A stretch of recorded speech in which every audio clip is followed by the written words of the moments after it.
Jezus je pogumen. Kot lahko beremo v današnjem evangeliju, je Jezus vpričo farizejev in učiteljev postave mrtvoudnemu možaku najprej odpustil grehe, strašno bogokletno dejanje v očeh učiteljev postave. Nato pa je človeka še telesno ozdravil. Jezus se mi zdi pogumen, ker si je upal postaviti dobro človeka pred neka pravila obnašanja, pred neke predpise. In se mi zdi pogumen, ker ne ostaja samo pri besedah, ampak jih tudi udejanja.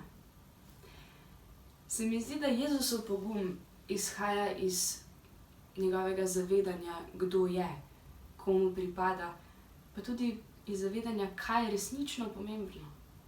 In v tem je Jezus velik zgled.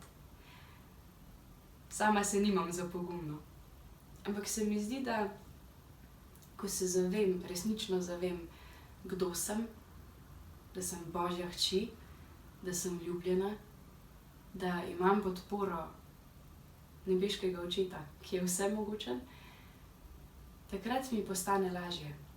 Lažje se mi je postaviti za mikrofon, lažje se mi je izpostaviti, lažje mi je pričevati, lažje mi je peti o Bogu. Lažje se mi je spraviti k pogovoru, lažje se mi je zavzemati za dobro, lažje se mi je ozreti na sočloveka, lažje mi je delati dobro. Ni mi lahko, to ne, je pa lažje, ker imam dober zgled.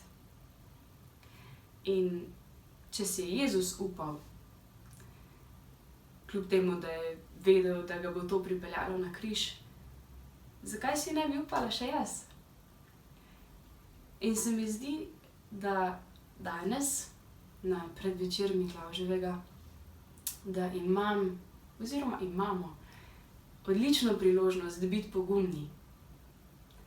Torej, preiti od misli k besedam, od besed k dejanjem, preiti od sebe k sočloveku.